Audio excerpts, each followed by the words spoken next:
নমস্কার, আমি অনাবি। আমার রন্ধনশালায় আপনাদের স্বাগত। আজকে বানিয়েছি সিম ভর্তা। এই রেসিপিটা এত সুন্দর খেতে আর খুবই সহজ একটা রেসিপি।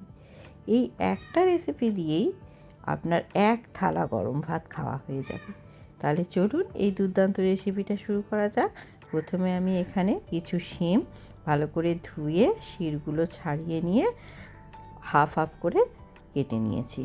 এবারে গ্যাসে আমি একটা কড়াই বসিয়ে নিয়েছি, তাতে আমি বেশ কিছুটা জল দিয়ে দিলাম। এবার এর মধ্যে আমি অল্প একটুখানি লবণ দিয়ে দেব। এরপর শিমগুলো আমি জলের মধ্যে দিয়ে দিলাম। এবারে একটা ঢাকা দিয়ে এটা মিনিট 3-4 ভাপিয়ে নেব। 3-4 মিনিট পর ঢাকাটা আমি খুলে নিলাম। এবার গ্যাসটাও আমি অফ করে দিলাম। শিমগুলো ভাপানো হয়ে গেছে। এবার এটা আমি জল ছড়িয়ে নেব আর একদমই ঠান্ডা করে নেব। শিমগুলো জল ছড়িয়ে ঠান্ডা করে নিয়েছি। এবারে আমি একটা মিক্সার গ্রাইন্ডার নিয়ে নিলাম, তাতে আমি শিমগুলো দিয়ে দেব। শিমগুলো কিন্তু অবশ্যই ঠান্ডা করে নেবেন। গরম শিম কিন্তু মিক্সার গ্রাইন্ডারে একদমই দেবেন না। এবারে আমি এর মধ্যে 7-8 কোয়া রসুন ছাড়িয়ে রেখেছি, সেটা দিয়ে দিলাম। 2টো কাঁচা লঙ্কা দিয়ে দিলাম আর অল্প একটুখানি ধনেপাতা ধুয়ে নিয়েছি, সেটা আমি এর মধ্যে দিয়ে দিলাম।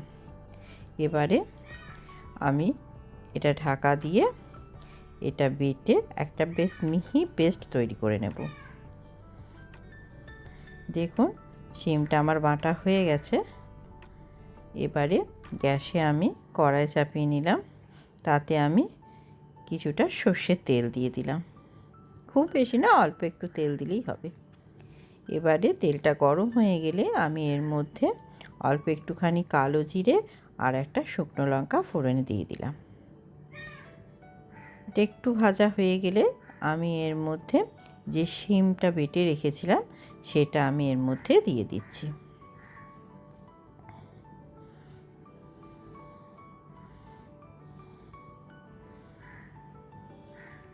পুরো শিমটা আমি এর মধ্যে দিয়ে দিলাম। এবারে এটা আমি নেড়েচেড়ে ভাজতে শুরু করব। এবারে আমি এটার মধ্যে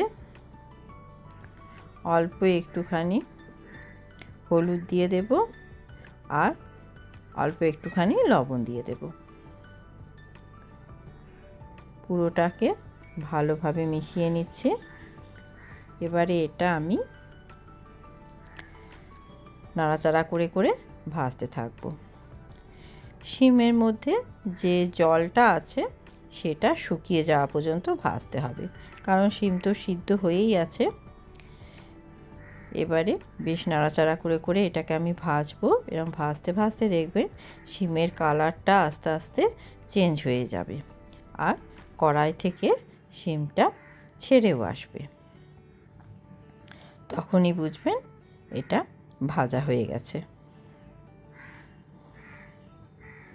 দেখুন আস্তে আস্তে জলটা অনেকটাই শুকিয়ে গেছে, কালারটাও শিমের চেঞ্জ হয়ে গেছে। দেখুন কড়াই থেকেও আস্তে আস্তে ছেড়ে যাচ্ছে। এবার আমি এটা বন্ধ করে রেখে দিলাম। এবার এটা আমি একটা পাত্রের মধ্যে ঢেলে সার্ভ করছি। এটা খেতে অসাধারণ লাগে। একবার এইভাবে শিম ভর্তা বানিয়ে ভাতের সঙ্গে খেয়ে দেখবে, ভীষণ ভালো লাগে। কেমন লাগলো আজকের রেসিপি জানাবেন। ধন্যবাদ।